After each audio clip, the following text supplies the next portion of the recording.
bahwa pra peradilan itu adalah mengadili prosedur, ya, mengadili tahapan-tahapan yang harus ditempuh oleh penegak hukum dalam melakukan upaya paksa umpamanya. Mohon maaf Pak Fikar, saya harus potong dulu di situ. Kita coba dengarkan keterangan pers dulu yang disampaikan oleh tim penasihat hukum Hasto di Pengadilan Negeri Jakarta Selatan. Oke.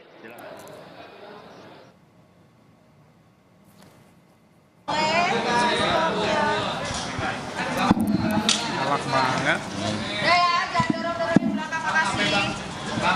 Oke ya, kita bisa mulai ya. Oke teman-teman sekalian, terima kasih untuk atensinya terhadap pembacaan putusan pra peradilan pada hari ini. Kami harus mengatakan bahwa kami kecewa dengan putusan pra peradilan yang dibacakan dan saudara-saudara juga sudah mendengarkan dengan pertimbangan hukum, dengan legal reasoning yang bisa meyakinkan kita semua bahwa permohonan pra peradilan itu tidak diterima.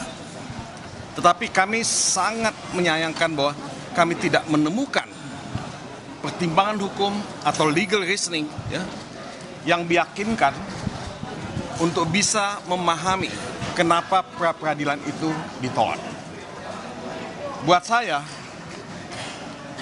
ini adalah satu apa yang disebut miscarriage of justice. Tahu saudara miscarriage of justice ya? Itu miscarriage itu kan keguguran. Jadi keadilan yang digugurkan atau peradilan sesat.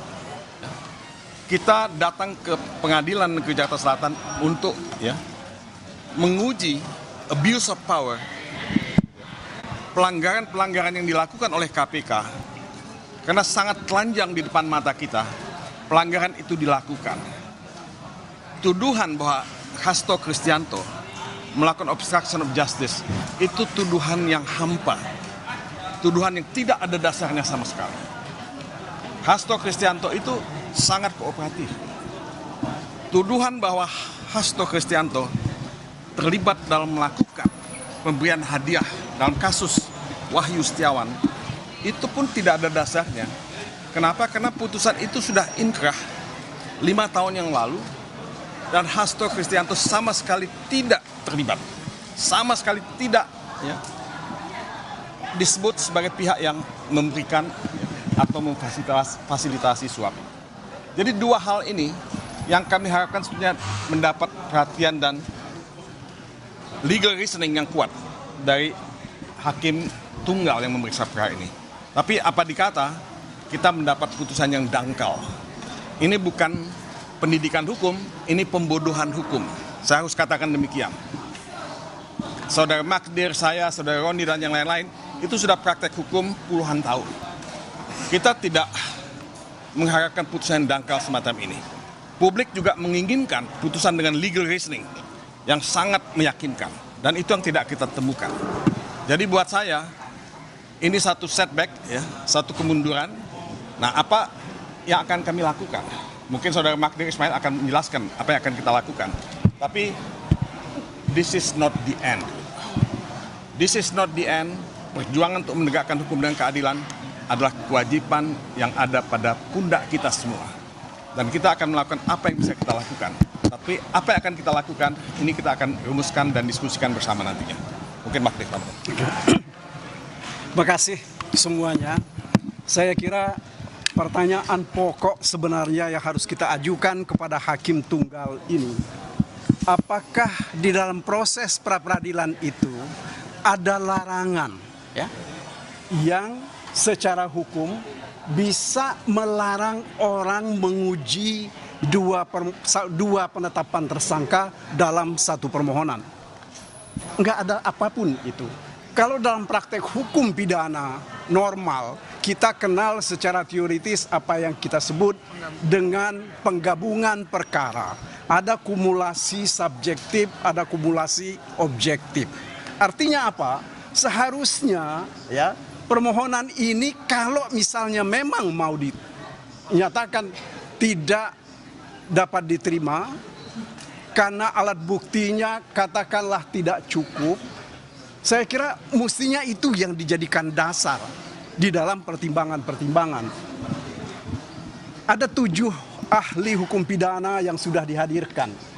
Ya, semuanya menerangkan dengan lugas dan jelas bahwa penetapan tersangka itu harus ada terkait dengan pasal-pasalnya, itu harus ada korelasinya dengan pasal yang dipersangkakan. Selain itu, harus juga dilakukan semacam bukti permulaannya itu harus substantif dan juga merupakan delik inti dari pasal yang dipersangkakan. Nah, kalau seandainya itu dalam pertimbangan tadi yang dikemukakan oleh majelis, tentu kami akan dengan senang hati menerimanya. Tetapi itu sama sekali tidak didengar, tidak diucapkan oleh majelis yang terhormat ini. Meskipun dia sudah menyebut tadi sejumlah ahli sudah dihadirkan, akan tetapi apakah pendapat ahli itu sama sekali tidak dipertimbangkan? Seolah-olah kalau buat saya, ya, ini adalah bentuk pelecehan baru terhadap proses persidangan ini. Pak, ini kan yang kalau kita lihat dari persidangan hari ini kan sudah ditolak, berarti artinya status tersangkanya sah. Kira-kira secara hukum masih akan ada upaya yang dilakukan lagi nggak dari kubu Pak? Saya kira begini, ini yang mesti dibuat keliru dulu ya. Permohonan kami ini tidak dapat diterima, tapi ada satu sisi tadi keterangan dari pertimbangan dari majelis tadi bahwa antara perbuatan menghalang-halangi penyidikan ini meskipun dia tidak katakan ini diterima, tetapi tidak berdasarkan bukti permulaan yang cukup. Bahkan ini berdasarkan bukti-bukti yang lain yang tidak ada sangkut pautnya dengan perkara ini. Nah, ini ambigu ya, yaitu seperti kata Bang Mulya tadi, ini adalah bentuk pembodohan baru ya dari putusan dan dari proses peradilan. Oke? Akan mengajukan bukti baru nggak Pak? Atau pledoi? Nanti kita akan coba lihat ya, apakah bukti-bukti yang kemarin itu sudah cukup atau belum. Dan tentu saja kami akan mencoba mencari bukti-bukti yang lain terkait dengan permohonan kalau seandainya kami lakukan pra-peradilan kembali. Oke, terima kasih sekali lagi atas dukungan dan perhatian kawan-kawan semuanya. Makasih Pak.